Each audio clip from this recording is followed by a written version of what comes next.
Senhoras e senhores, sejam muito bem-vindos ao sétimo episódio do Que Você Viu, um podcast exclusivo do canal do Erd.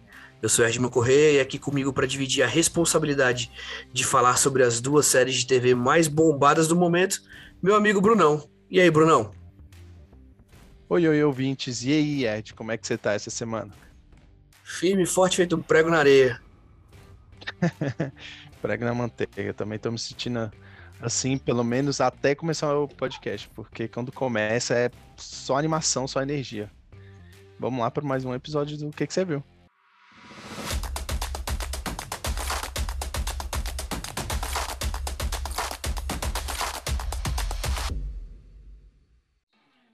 Antes de mais nada, segue a gente no Instagram, canal do Erd, no YouTube, canal do Erd.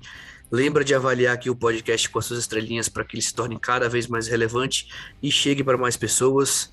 Muito obrigado você que está levando a gente aí contigo no metrô, no busão, no carro, na academia, lavando a louça, arrumando a bolsa das crianças ou no avião assistindo Pânico, sei lá. Muito obrigado. E aí, Brunão, hoje é dia de debater sobre as duas séries do momento, né? Lançadas quase que juntas, terminadas quase que juntas. Duas grandes produções de empresas rivais aí dos streamings e que deu muito pano pra manga aí agora, né?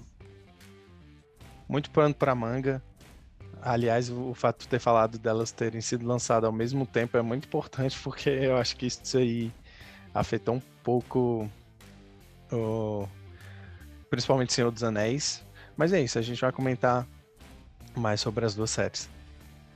Hoje vamos falar de Game of Thrones, a Casa dos Dragões. É Casa dos Dragões que fala? Eu sempre quero falar Dança dos Dragões. É, porque a série é sobre a Dança dos Dragões, né? É, O livro é. do George R.R. Martin. Vamos falar de Mas é a Casa do Dragão mesmo. Game of Thrones, a Casa dos Dragões e Senhor dos Anéis, que não é a Sociedade do Anel, mas que são os Anéis do Poder. Mas antes, o Brunão, meu querido amigo, tá muito puto com uma parada que ele vai contar pra mim agora.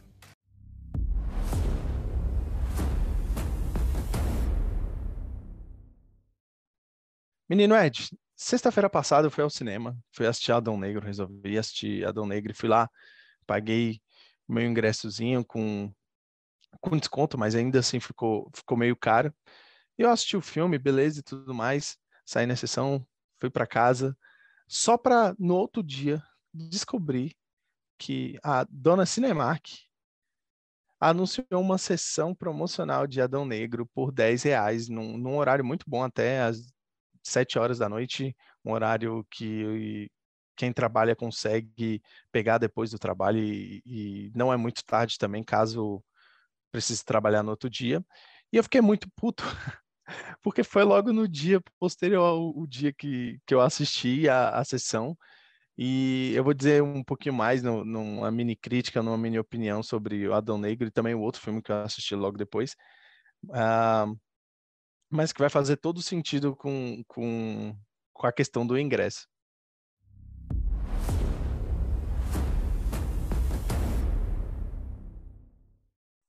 Falando rapidamente sobre os dois filmes que eu assisti no cinema, Adão Negro, um novo filme de super-herói, entre aspas, da DC, porque nos quadrinhos o Adão Negro não é um super-herói, ele tá mais para vilão mesmo, uma ou outra vez que trabalham ele mais como anti-herói, mas ele é um vilão. E dando uma sinopsezinha rápida sobre o filme, um país que não vou lembrar o nome agora, ele foi ocupado por forças estrangeiras, tem uma força militar estrangeira que se chama Intergang, e eles invadiram o país.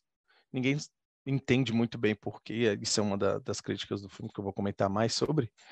E os cidadãos lutam para ter sua independência e tudo mais, e uma dessas pessoas é uma pseudo-arqueóloga, porque não fica muito claro também no filme o que ela é, e para tentar impedir que um certo artefato que provavelmente essa Intergang estava procurando no país dela, para impedir que esse artefato caísse nas mãos da Intergang e caísse em mãos erradas, essa cidadã acaba invocando um guerreiro antigo que não é exatamente o que ela pensa. E esse é o plot inicial do filme. Adão Negro é um filme meio complicado de comentar, porque,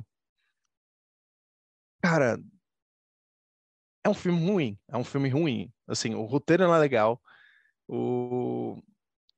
as atuações são bem mais ou menos, os diálogos são meio nada a ver, nada funciona direito no filme, eles não explicam nada, como eu falei, eles não explicam pra gente quem que é aquela personagem direito, a que eu comentei que acaba libertando o Adão Negro.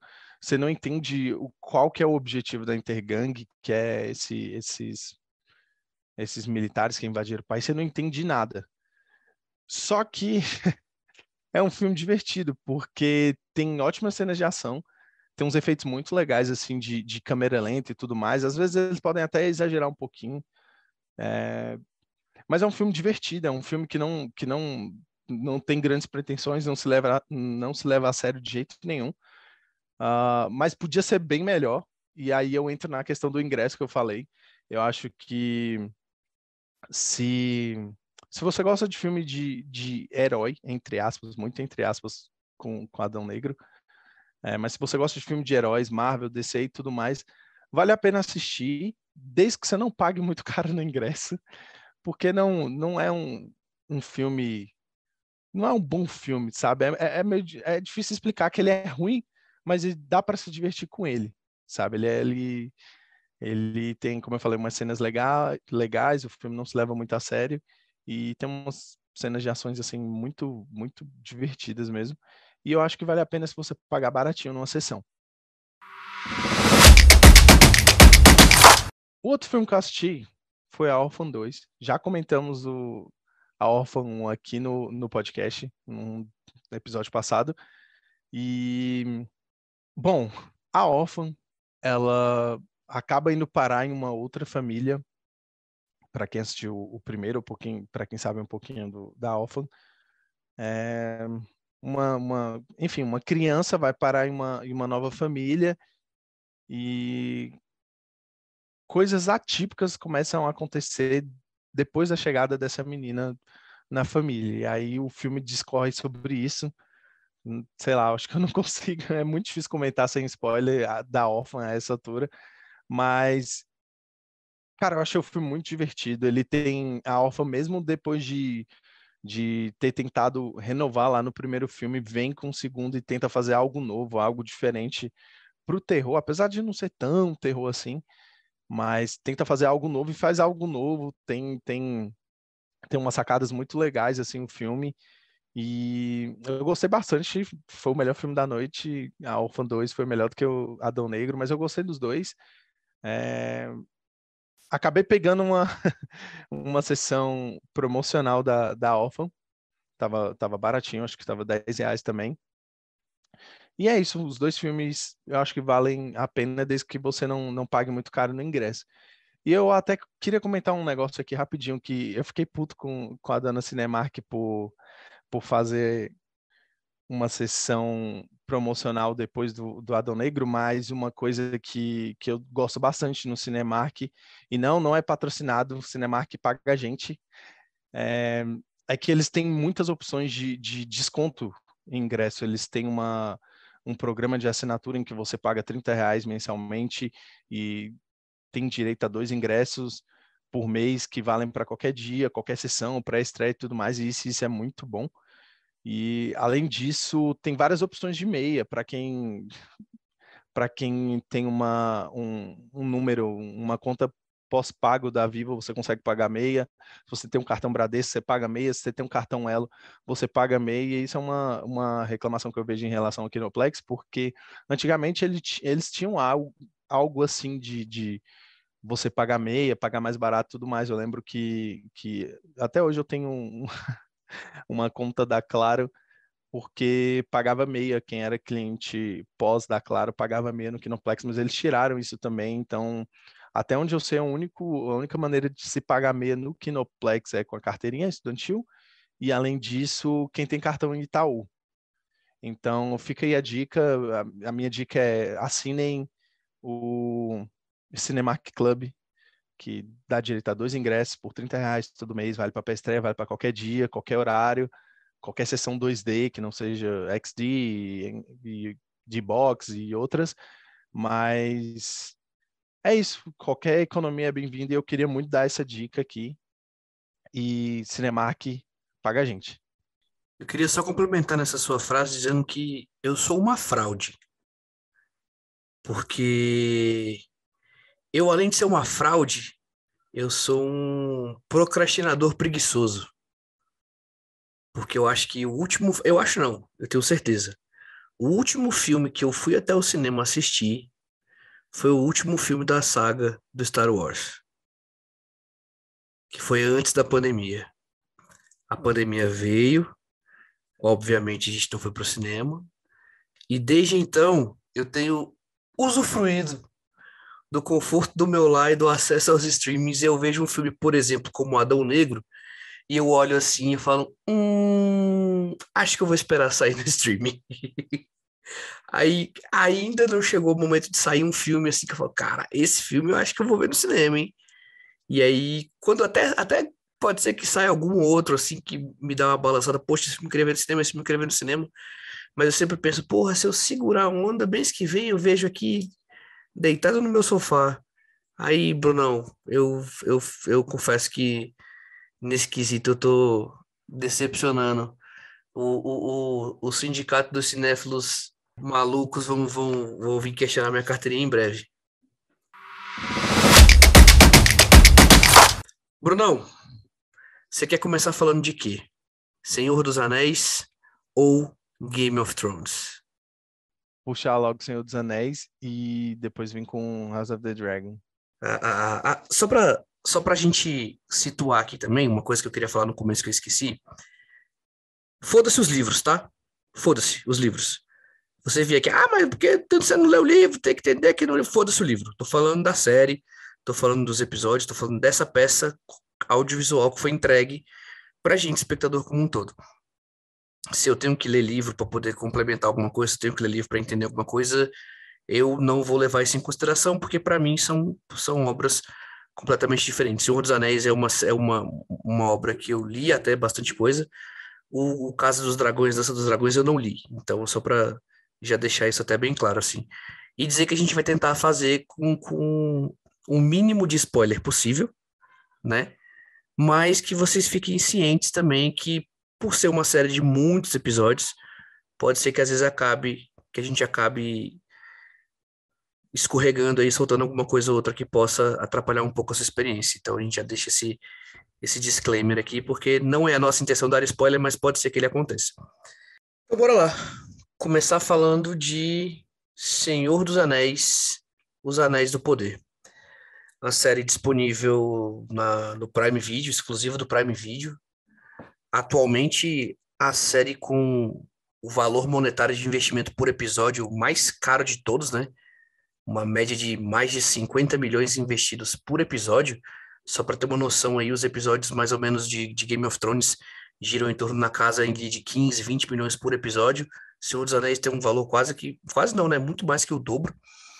E o Prime Video ele tem um formato meio louco de soltar as paradas, porque tipo, ele solta três. Aí eu lembro que, tipo assim, ele ficou de soltar toda sexta-feira e teve um dia que na quinta-feira já tinha um episódio. Eles meio que às vezes eles se perdem nessa própria organização deles, assim. Uma das coisas que eu mais gostei em Senhor dos Anéis, Os Anéis do Poder, é a sensação que eles conseguiram de me colocar de novo na Terra-média do Peter Jackson. Isso é uma coisa que eu fiquei muito feliz, assim. Eu tinha medo de ser uma coisa um pouco mais artificial, por não ter o apuro do cinema, digamos assim. Mas eu gostei muito da forma como eles trabalharam o desenvolvimento dos personagens.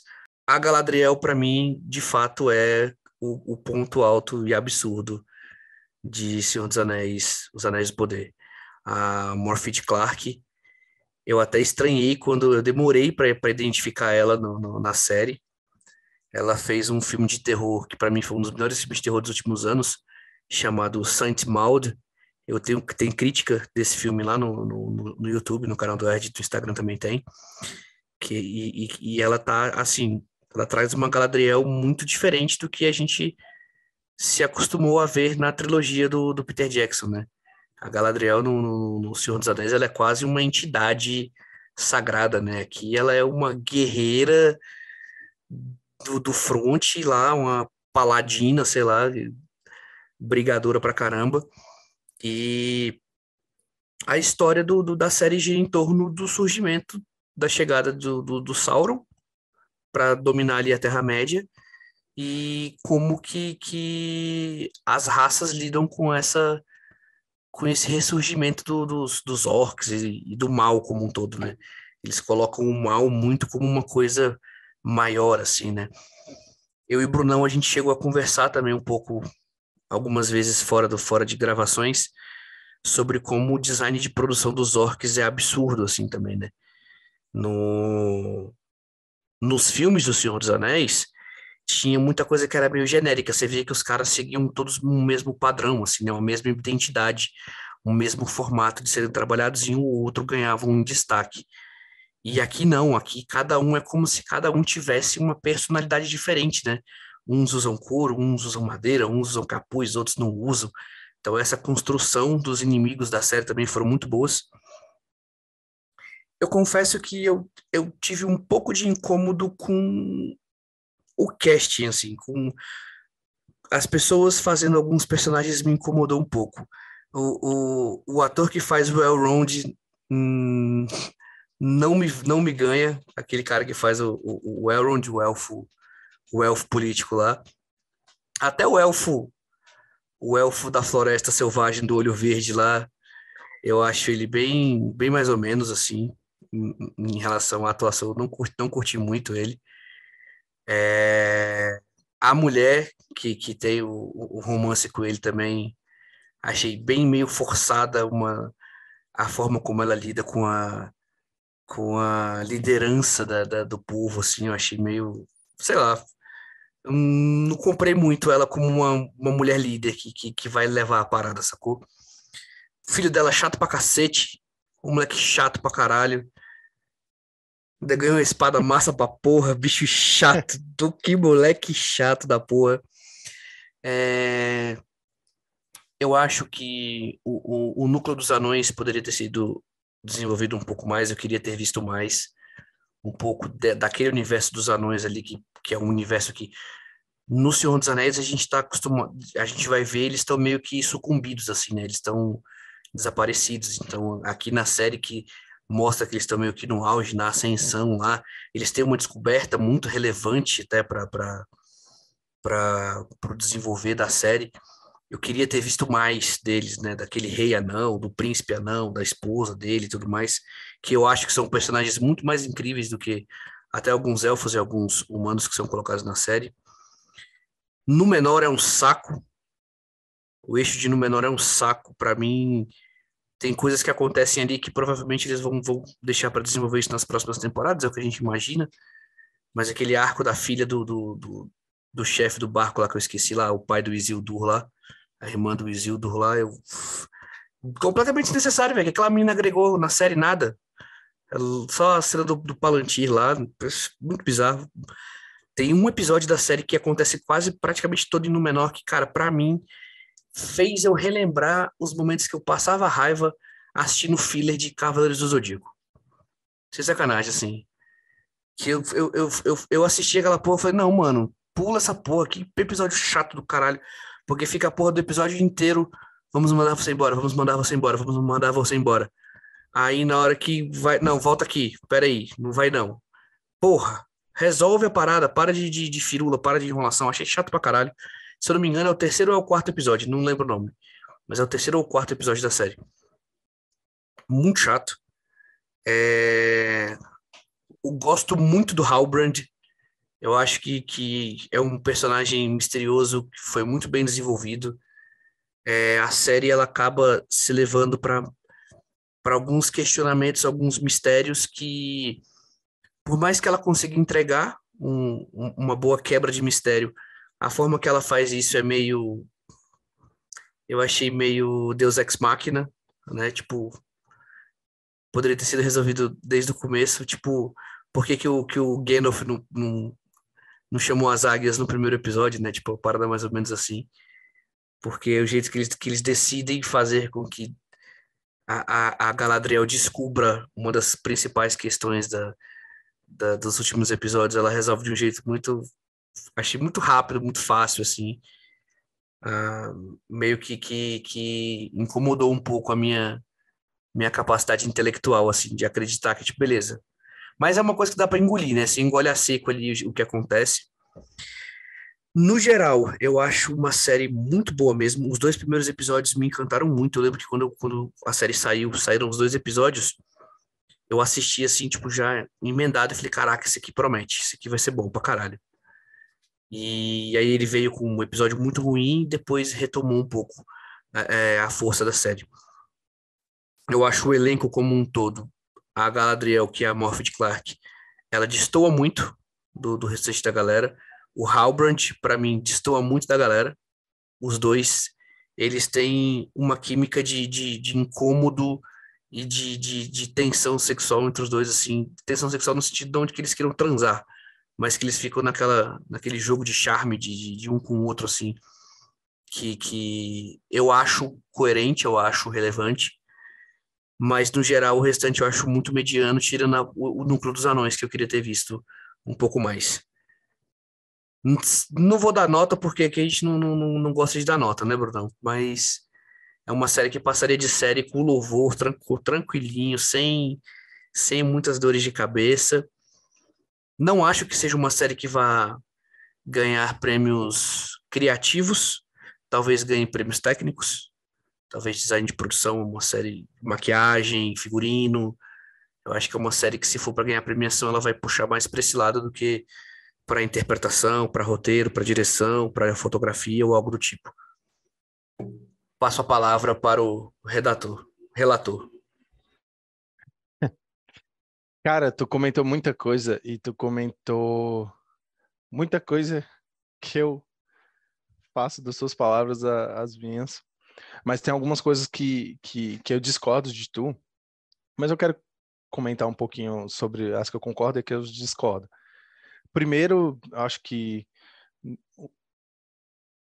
a coisa mais importante que tem que ser dita é não vá com preciosismo de fã, de livro e tudo mais, porque você vai sair decepcionado. É muito bizarro, porque, assim, como eu gosto muito de Senhor dos Anéis, mas eu não sou preciosista e tudo mais, a gente acaba ouvindo alguma coisa ou prestando atenção em detalhes de produção e tudo mais. E antes da série sair, a gente ficou meio assustado, porque tinha um especialista, entre aspas, mas um conhecedor dos livros do Tolkien, de tudo que o Tolkien fez, da mitologia, Silmarillion, Contos Inacabados, tudo, todos os livros, Hobbit e tudo mais. E esse cara estava ajudando na produção e ele saiu falando que a produção estava distorcendo Senhor dos Anéis. E aí que antes da série sair eu já estava ficando meio preocupado. Não porque eu sou super preciosista, mas é porque assim, você não manda embora o cara que sabe e tá te ajudando, sabe? E não só isso, assim, a produção pessoal, assim, de diretores, a produtores, enfim, não é gente muito experiente que fez muita coisa, e isso já me deixou com o pé atrás também. É, lógico que pode sair coisas boas, como saíram coisas boas. Só que fiquei meio preocupado. E eu acho que essa inexperiência, enfim, de não ter muita coisa ali para produção, e principalmente roteirista, isso se refletiu um pouco na série. Porque eu achei ela boa. Não saí tão animado quanto o Erd. Eu acho que ela é boa, assim, os episódios são coerentes. E como o Ed falou da questão do dinheiro, eles com certeza refletem nos episódios. É tudo muito lindo, é tudo muito cinematográfico. Cada episódio é um filme. Cara, os visuais empolgam mesmo. Só que o roteiro nem tanto. Eu discordo um pouquinho do Ed, eu já acho a atriz da Galadriel muito fraca, eu não gostei dela. Para mim, ela é muito chata. A personagem e a atriz, assim, para mim não foi legal. E é aí que eu discordo do Ed, porque ele falou que não gostou do elfo brasileiro, já coloca aqui, elfo brasileiro, Arondi, tem nome do tio ali da esquina que vende salgado e balinha e doce. E seu Arondi, o elfo Arondi, ele é muito bom, muito melhor do que a Galadriel, tem muito mais carisma, ele funciona muito melhor do que a Galadriel.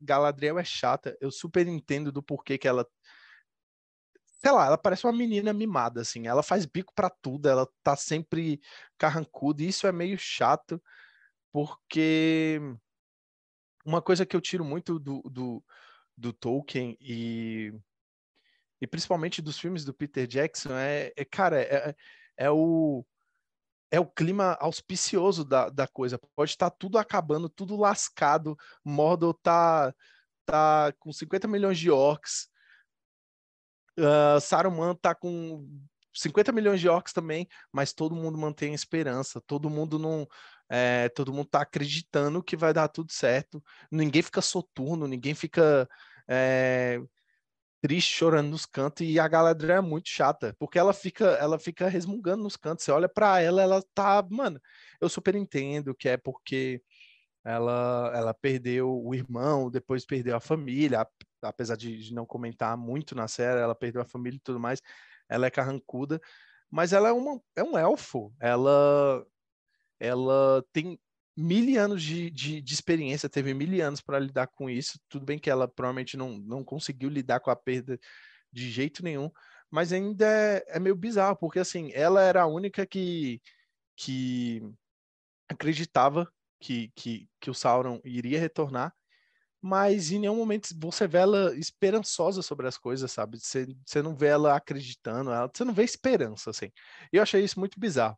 Mas concordo com o Ed também, agora passando rapidinho pelos outros personagens, a mulher que divide o núcleo com o elfo brasileiro, seu Arondi, ela é horrível, ela não funciona pra nada, eles estão forçando ela é muito cara, é um personagem muito desnecessário. A criança é chata pra cacete também, concordo muito com o Ed. É, no começo eles ensaiam um protagonismo pro menino que não faz o menor sentido e depois realmente não vai pra lugar nenhum. E é muito chato, aquela mulher é muito chata. No menor também é um pé no saco. Eles tentam ensaiar um plot político ali, não sai nada. Tem o cara lá que ajuda a rainha, um barbudo e tudo mais. E assim, mano, totalmente desnecessário. A filha do. É Isildo o nome do. O Isildo é o nome do filho ou o nome do pai? O Isildur é o irmão dessa menina enjoada aí, que É. aparece lá E o pra fazer pai? uns desenhos e some. O pai, tu lembra o nome? Não, não lembro o nome. Droga. Mas enfim, o pai é muito bom. Eu acho que, cara, é um personagem que eu gostei, assim. Eu achei muito legal ele, o pai da menina que o Ed falou e do Isildo. E a única coisa boa que sai de Númenor é o pai do Isildur. E o que comentar do melhor núcleo? Cara, o núcleo do, do anão, dos anões com o. Como é que é o nome do elfo? Tu falou, ele tava na ponta da Elrond. língua, Ed. Elrond. O Elrond. Cara, no começo eu até comentar, já que tu comentou sobre ele, que no começo ele não me convencia, assim, não é nem que ele não me convencia como Elrond, porque a gente teve, pô, um ator ótimo lá na trilogia do Peter Jackson, de Matrix, de V de Vingança e tudo mais, ele é muito bom. Mas ele não me convencia como nada, assim. Ele não me convencia como elfo, nem como meio elfo, nem como humano, nem como nada, assim. Eu não gostava dele, mas ele foi atuando, atuando, atuando, e aí os episódios foram passando, e eu cheguei no final, já tava amando o Elrond, e tava amando o Durin também, o núcleo deles dois, da amizade e tudo mais. Aquilo é Senhor dos Anéis. É, não sou preciosista, mas eu acho que uma coisa que tem que ser mantida é que Senhor dos Anéis é sobre amizade. Se você entende um pouquinho do background do Tolkien, você sabe por que ele escreveu O Senhor dos Anéis, da onde que ele tirou a inspiração, que foi do que ele passou na guerra e tudo mais, com um amigo dele, enfim. E O Senhor dos Anéis é sobre isso, sobre esperança, sobre good vibes, é sobre amor, sobre amizade e tudo mais, e eu acho que faltou isso no núcleo da Galadriel e tem no núcleo do Arondir, mesmo que seja com a mulher ruim lá, eles têm uma relação de amor, de esperança, de acreditar que eles vão vencer os orcs e tudo mais, eu acho isso muito legal. E o núcleo dos anões é muito bom, o núcleo do Durin com o Elrond, da amizade deles é total Senhor dos Anéis, assim, é muito legal. E uma coisa que eu queria comentar rapidinho também é das trilhas. Cara, a trilha do, dos anões é maravilhosa, ela não sai da minha cabeça, assim, é muito boa. Se eu não me engano, uns 4, 5 episódios acabou com essa trilha, assim, tocando no final do episódio, e ela é muito boa, assim, e depois de ouvir na série, eu fui direto aqui no Spotify, onde você está ouvindo esse podcast, e achei a trilha, assim, é muito, muito boa. E é isso, eu gostei da série. Eu só acho que eu queria ter ficado mais empolgado, não porque eu esperava que fosse uma superprodução do Senhor dos Anéis, mas é porque eu esperava sei lá, tivesse um roteiro mais bem desenvolvido. Tem, cara, perde muito tempo em Númenor. Até o núcleo do Arondir que eu gostei, mesmo assim, às vezes é muito arrastado com aquela criança e aquela mulher, e é muito forçado. E o núcleo que eu não tenho reclamação é o do Durin com o Elrond, é muito bom. A relação deles, não tenho reclamação, mas dos outros, assim como eu já falei, eu tenho essas reclamações. Mas é uma série sólida. Queria ter me empolgado mais. Eu acho que eu me empolguei só no último episódio.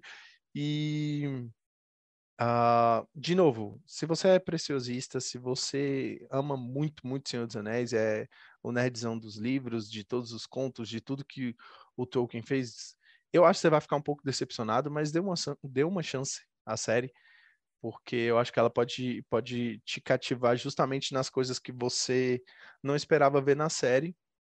E talvez seja até por isso que os produtores e roteiristas, enfim, afastaram o cara que estava dando help para eles, justamente para não ficar tão com a cara de tudo que já saiu de Senhor dos Anéis, ou dos livros, ou dos filmes do Peter Jackson, ou do Hobbit, enfim, do Peter Jackson também.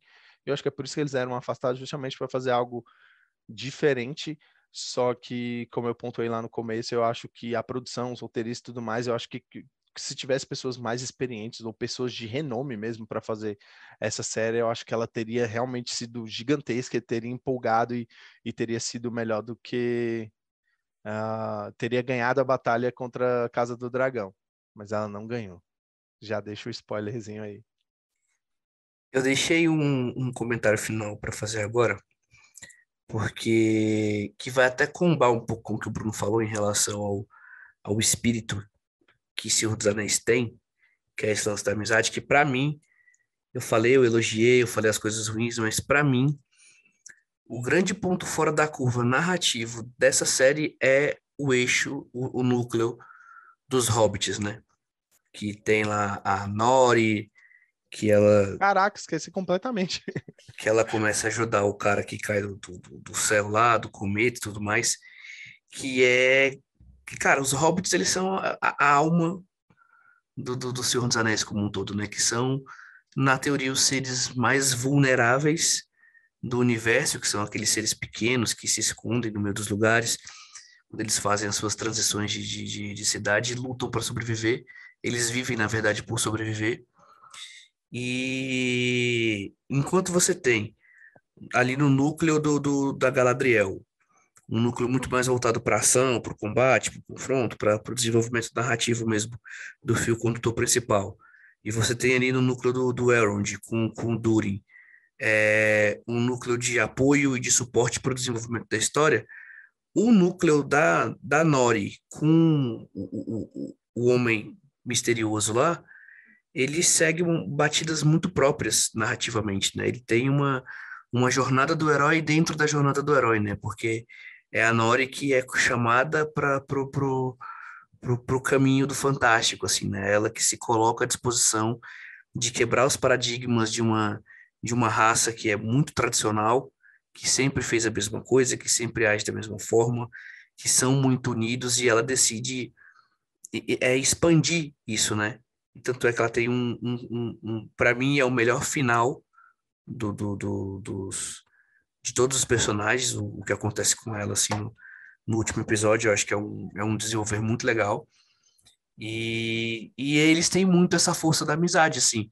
De todos os episódios da série, eu não me emocionei nem nada com nenhum episódio, mas no final, no último episódio, quando ela toma uma determinada decisão e ela vai meio que ele se abraçar com aquela amiga dela, com a Papola lá e tal, e ela se abraça e tal, elas têm um diálogo, assim, aquele diálogo me emocionou real, assim, eu aguei o olho, assim, porque eu vi muita verdade na amizade delas, né? E aí, combinando um pouco com o que o Bruno falou em relação ao Elrond e o Durin, que é a força da amizade desses personagens, assim, o tanto que a amizade é um motor narrativo muito forte, muito interessante para Senhor dos Anéis, que para mim já tá fácil na lista de melhores séries de 2022. Só complementando, falou tudo. Eu não acredito que eu esqueci esse núcleo. Meu Deus do céu, sério, que vergonha. Mas tu falou tudo. Tudo que tu falou é perfeito. Realmente ele resume bem o que é a amizade, o que é Tolkien. Núcleo muito bom também, pau a pau com Durin e Elrond. Nori, a amiga dela, os outros hobbits que não são meio hobbits ali ainda, né? A série deixa claro de que não é, mas são eles sim. Enfim, termina muito bem também, um núcleo muito bom e eu acho que esse núcleo é realmente muito bom porque eles meio que colocam a conta gotas, eles colocam um pouquinho e não exageram, não mostram demais, não fica muito expositivo porque eles não fazem umas cenas super longas, então não fica arrastado, não toma tanto tempo do episódio, e eles realmente vão colocando um pouquinho daquele núcleo até resolver. E é perfeito, porque se ele fosse maior, talvez ele ficasse arrastado, talvez ficasse meio chato. Mas não, foi perfeito. O tempo que ele levou foi perfeito, é isso, não tem muito o que dizer. Eu não tenho mais nada a complementar o que tu falou, é isso, é perfeito. O núcleo eu gostei bastante. E agora vamos falar de Game of Thrones, A Dança dos Dragões.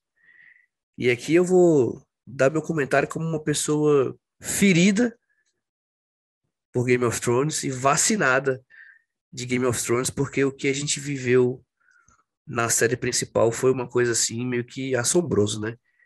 Uma série que vinha ali num desenvolvimento perfeito. Eu coloco 5 temporadas, vai. 5 temporadas sensacionais, uma temporada mambembe e uma sétima temporada, uma última temporada que veio para sacramentar a pá de cal um dos piores finais de série, um dos finais mais anticlimáticos de todas as séries, de tudo que a gente esperava, mesmo tendo entregado momentos icônicos, momentos memoráveis, a série como um todo, ela termina ruim, né? E Casa dos Dragões, para mim, mantém o mesmo nível, o mesmo padrão técnico, narrativo e de qualidade de apuro técnico que tinha Senhor dos Anéis. É lindo de se ver assim, real. Eu voltei pra Westeros de novo ali, assim, sabe?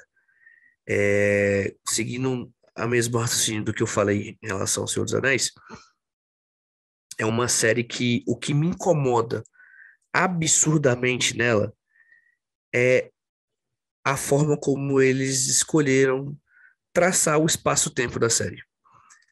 Me incomoda muito, tipo, eu fiquei me colocando dentro lá da vida daquelas pessoas. Aí você pega um dia, e um dia acontece várias coisas. Aconteceu coisa pra caramba. Ninguém morreu, ninguém casou, ninguém perdeu o dragão chocou o ovo e não sei o quê. Acontece um monte de coisa em um dia. Um dia. Tempo real de série. Aí no próximo episódio, mano, já tipo assim, 6 anos depois, 12 anos depois, 20 anos depois. Essa parada, tipo, de ter feito tudo muito acelerado me incomodou um pouco, porque eu fiquei pensando assim, falei, mano, não é possível que, tipo, no episódio passado aconteceu isso, e essas porras não tiveram nenhuma repercussão, sacou? Tipo, nada aconteceu que tivesse conexão com isso que eles me mostraram no episódio anterior, e agora eles dão um salto aí de 10 15 anos no tempo. Quem era criança vira adulta, enfim. É... tem uma diferença absurda, assim, eu acho, que de sentimento e sensação em relação aos personagens, porque enquanto em Game of Thrones a gente acompanha muito os Starks, né? Eu tava acostumado a ver ali uma família justa, honesta, batalhadora, guerreira, no meio de um universo podre. E aqui na casa dos dragões parece que ninguém presta, né? Todo mundo só quer foder um outro, literalmente. É uma baderna do caramba. É, Em relação às atuações, aqui não tem o que discutir, é outro nível. Isso aqui é elite, como diria o Casimiro. Isso aqui é elite. Isso aqui é elite, mano. Se o Paddy Considine não ganhar o Emmy pela atuação dele nesse personagem, não existe justiça nesse mundo. O que ele faz como Rei Viserys nessa série, meu amigo, é uma aula. É uma aula. É uma aula, assim, absurda de atuação. Eu acho que a série ganha muito numa maturidade narrativa quando rola a primeira passagem de tempo. A Rhaenyra e a Alicent trocam as atrizes, né, para a versão mais madura delas. Para mim, ganha absurdamente em, em, em, em qualidade mesmo de atuação. O Daemon o ponto fora da curva. Ele é o Vegeta do Dragon Ball. Ele é o Ikki de Fênix do Cavaleiro do Zodíaco. Ele é aquele personagem que é o secundário, que é o anti-herói, sei lá. Ele é meio do mal, mas ele tá ali, todo mundo gosta dele. Não tem como não gostar dele. Ele, o cara, ele tem um carisma magnético, assim. Você quer ver mais desse personagem. Você quer ver mais da história dele. Ele é um cara meio misterioso que toma as decisões de maneira muito impulsiva. E ele impulsiona muitos dos acontecimentos que fazem com que a série se desenvolva. E, no geral, uma coisa que me incomoda é só essa escolha de lidar com as passagens de tempo. Eu sei que a série tem ali que cumprir uma janela de tempo por episódio, de quantidade de episódios por temporada, e era uma história muito grande para ser contada, mas eu não, é inevitável para mim não fazer um paralelo com o que foi Game of Thrones, que era uma série muito mais arrastada, muitos personagens começaram a aparecer só tipo lá na terceira temporada, muitas coisas que você esperava que fossem resolvidas. Demoraram 4, 5 temporadas para se resolver, então aqui na Casa dos Dragões o que me incomoda é essa sensação de que o tempo é irrelevante, o que acontece no dia a dia deles é meio que irrelevante e que eles vivem por momentos únicos e pontuais de confusões que narrativamente eles mostram bem pouco, assim. No geral é isso, Bruno. Vai aí que depois eu falo mais. Antes de eu começar a falar da Casa do Dragão, eu queria fazer só um comentáriozinho rápido sobre Senhor dos Anéis, só para a gente situar melhor os ouvintes. Anéis do Poder se passa antes do Senhor dos Anéis e do Hobbit. Se passa no começo da Segunda Era, ali para metade da Segunda Era. Então, assim, foi antes da criação dos Anéis, antes do Hobbit e tudo mais. Pega a ascensão de Sauron, a criação dos Anéis, enfim, a caminhada da Galadriel até virar a elfa bruxa que todo mundo conhece. E só para o pessoal ter mais ou menos uma ideia, já linkando com House of the Dragon, que é importante a gente comentar, a Casa do Dragão, ela se passa algumas centenas de anos antes de Game of Thrones, então é um período ali bem, bem, bem dos antepassados da Daenerys e de outros personagens. E é isso. Ed, eu quero começar comentando pelo casting. Você comentou no Senhor dos Anéis, eu acabei passando ali mais por um ou outro personagem em Senhor dos Anéis, mas em Senhor dos Anéis, eu acho que o casting era meio fraco, assim, não tinha grandes atuações, eu não me empolguei com ninguém assim atuando. Como a gente comentou, os personagens são legais e tudo mais, mas não tinha grandes atores. Mas aqui você falou tudo. Em House of the Dragon não é o que acontece em O Senhor dos Anéis. Todo mundo é muito bom. Como o Ed falou, o Daemon do Matt Smith, ele é incrível, ele é magnético, ele é um filho da mãe. A gente deveria odiar ele, só que o cara é muito bom, o ator é muito bom, e o personagem, mesmo sendo um FDP, ele é muito magnético. A gente quer ver o Daemon, a gente até brinca que o Daemon sofre de escoliose por estar levando a série nas costas, assim. Eu comentava com o pessoal, porque, cara, ele é realmente muito bom. Para mim, foi o personagem que mais se destacou, mas todo mundo se destaca em questão de atuação. Não tem como você amar ou odiar a Alicent, não tem como você ficar sentado no sofá sem querer quebrar a televisão toda vez que você vê o cavaleiro que era do lado da Rhaenyra e depois, enfim, passa pro lado da Alicent. Isso é no comecinho, assim, da série. E não tem como você não odiar o cara. E Sir Criston Cole. exatamente, é o nome desse filho da mãe aí. Não tem como, porque todo mundo é muito bom de atuação. Cara, o rei, como o Ed falou, o Perry Considine, que o ator que explodiu assim de popularidade, principalmente depois de um certo episódio em que a atuação dele realmente foi muito fora da curva. E o cara é muito bom, todo mundo é muito bom, não tem como. Você não consegue ficar apático assim para nenhum personagem. Você tem um sentimento muito forte por cada um, seja amar a Rhaenyra, odiar o Christian Cole, ou amar o Christian Cole, ou odiar a Rhaenyra, ou amar a Alicent.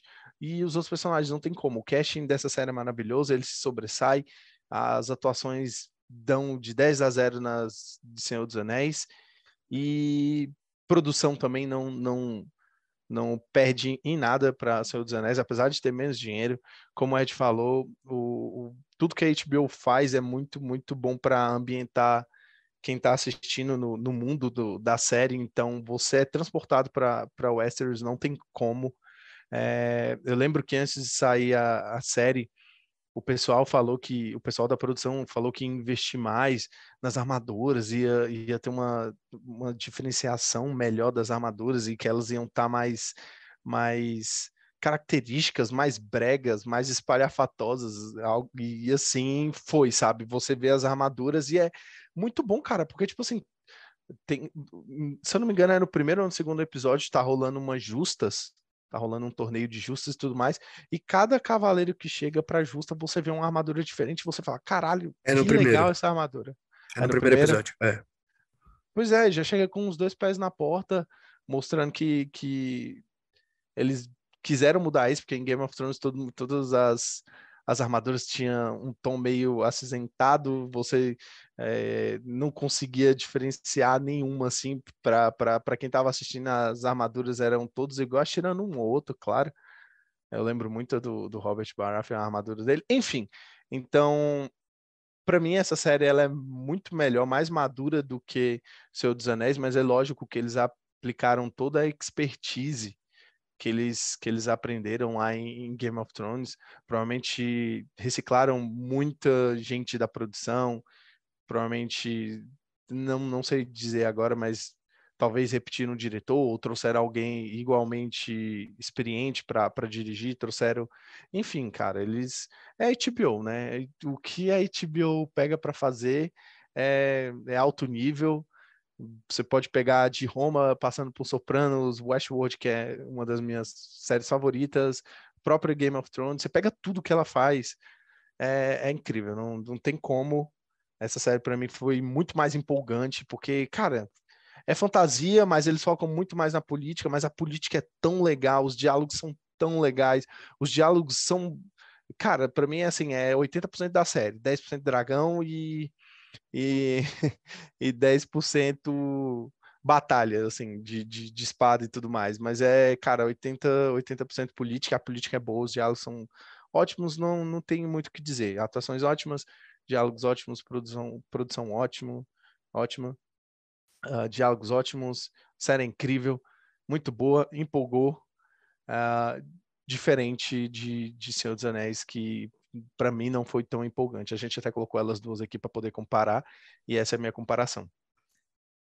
99% anjo, mas aquele 1% é vagabundo, né? Uma parada que tu falou que me incomodou muito e que casa com o que eu falei em relação ao tempo da série, a forma como trata o Ah, tempo. é. Deixa eu só É. comentar rapidinho Tá, pode falar, pode sobre falar. isso que tu falou. Não só sobre isso do tempo. Foi uma parada que me incomodou, porque eu realmente fiquei meio perdido, entendeu? Eu tive que perguntar pro pessoal, tipo assim, mano, o que que tá rolando? O que que aconteceu? Quanto tempo passou? O que que tá... Enfim, por que que as pessoas estão desse jeito? E realmente é uma reclamação que foi muito precisa da tua parte. O que mais me incomodou de verdade foi justamente em relação ao personagem do Christian Cole. Porque é um personagem que ele é apresentado pra você gostar dele, velho. E você começa gostando dele. E acontecem algumas coisas que você fala, poxa, que massa que tá indo pra esse caminho. E aí, do nada, velho, muda o episódio, toda a interação que os personagens tinham com esse personagem dele muda absurdamente e surge um outro personagem do nada, que inclusive, né, é, velho, enfim, eu acho que o Christian Cole tinha um potencial muito interessante de ser aproveitado. Foi a história dele meio que sobra, digamos assim. E talvez no livro tenha alguma coisa em relação a isso, mas como eu disse, foda-se o livro, a gente tá aqui para falar da série. E eu concordo com o Bruno, é uma série que empolga muito mais, é uma série que entrega muito mais, é uma série que tem mesmo com menos verba investida. É uma série que você vê uma, uma coesão no funcionamento da série, assim, no fazer os episódios. Eles funcionam muito bem individualmente, assim como eles funcionam com uma conexão um com o outro, tirando essas passagens de tempo que me incomodam muito. Outra coisa, acho todas as crianças muito chata. O rolê das crianças achei chatão pra caralho. O moleque do tapa-olho lá, que parece ser uma fusão de todos os personagens de Stranger Things em uma pessoa só. Ele é muito bom, aquele moleque. Aquele moleque é muito bom. Ele tem uma cara de doido, assim, umas expressões que são meio incômodas, assim. Ele é meio sociopata, né? Ele é meio vilãozão, assim. Ele é tipo um Daemon do mal, assim, saca? E eu confesso que eu tô bastante ansioso para as próximas temporadas, porque eu acho que eles deixaram muitas pontas abertas para serem resolvidas, muitas coisas abertas para serem resolvidas, que é um padrão HBO, não tem como você fugir disso, né, cara? É uma série incrível, realmente é uma série que eu fiquei com vontade de ver mais, eu fiquei com vontade até de voltar a ver Game of Thrones, mas aí eu lembrei que na quinta temporada eu ia passar raiva e eu desisti. E vai, Bruno, complementa aí. Não, eu só ia fazer um breve comentário sobre o Christian Cole que tu comentou que realmente ele muda assim meio do nada com a passagem de tempo e tudo mais.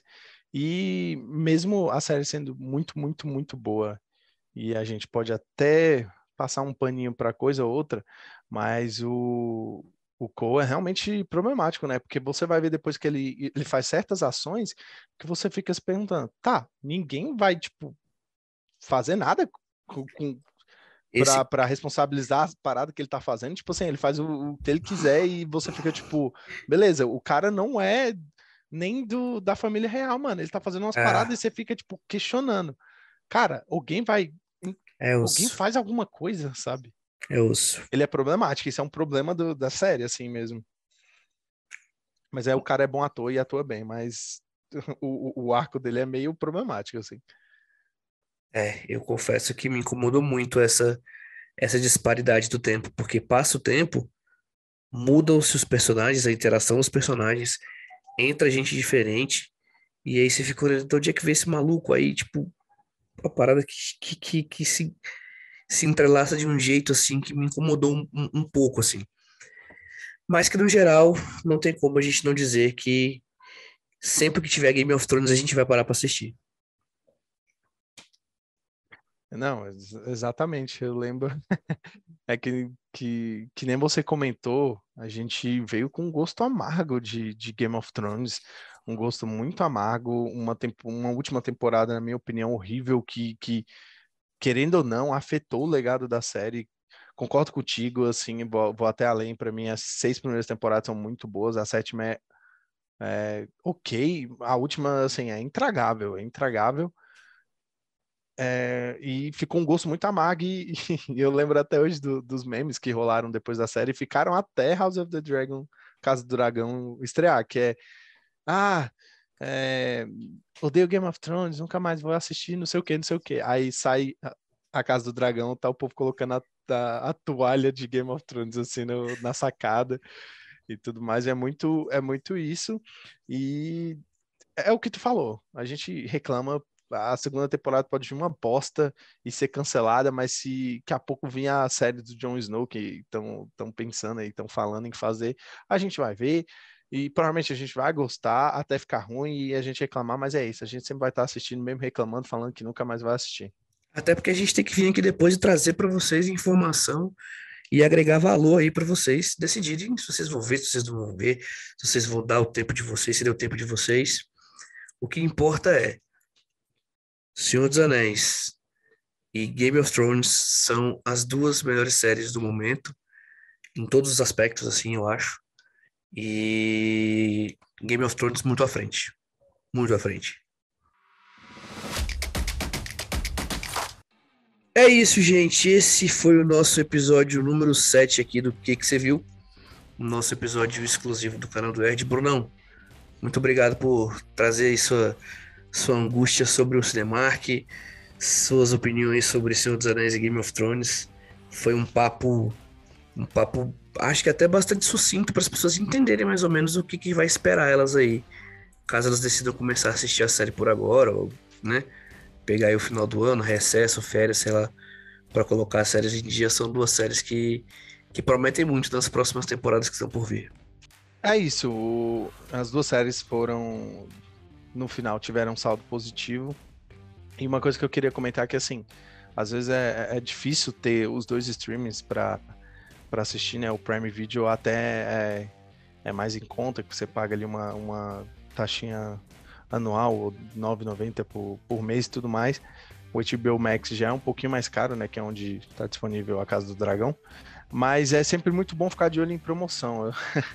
Eu falo em promoção porque é assim que a gente consegue se manter a par, é assim que a gente consegue ter os streams, porque as coisas hoje em dia estão muito caras e é sempre bom economizar. Então eu queria dar uma dica principalmente sobre o HBO Max, que o Mercado Livre, ele junto com o Mercado Pago, né, uma ferramenta deles, eles sempre tem sempre tá tendo, assim, eu sempre tenho visto a promoção, que é o que eu usei no passado, que é você vai lá no Mercado Livre, aliás, Mercado Livre, paga a gente, isso aqui não é patrocinado, tá, gente? Eu só tô querendo ajudar. E então, no Mercado Livre, você vai lá, assina o nível 6 do Mercado Livre por R$ 9,90 por mês, você ganha acesso automaticamente ao Star Plus, o Disney Plus, 50% de desconto no HBO Max, 50% de desconto no Paramount Plus, e é isso, só no Disney Plus e Star Plus você economiza aí R$ 40 fácil, porque os dois somados ali eu acho que dá próximo de R$ 50. E só de ter 50% de desconto no Paramount Plus e no HBO Max vale super a pena. E além disso, tem outros benefícios lá no Mercado Livre, frete grátis e outras coisas e tudo mais. Mas é assim que a gente consegue segurar as pontas com tantos streams. É pegando as promoçõezinhas, é aproveitando esse tipo de campanha. E é isso, assistam as duas séries. Como eu falei, salto positivo, duas séries sólidas, uma maravilhosa e a outra boa. E é isso. Esse foi um episódio muito bom, Ed. Obrigado, como sempre, por estar aqui comigo, comentando as coisas para os nossos ouvintes, porque tudo que a gente faz desse podcast é para vocês. É isso, gente. Obrigado pelo carinho, obrigado pela atenção. Mais uma vez, segue a gente no Instagram, @canal do Erd, YouTube, canal do Erd. Deixa a sua avaliação aí no Spotify, coloca a sua estrelinha para que o nosso podcast se torne mais relevante e chegue para mais pessoas. É isso, valeu e até o próximo programa.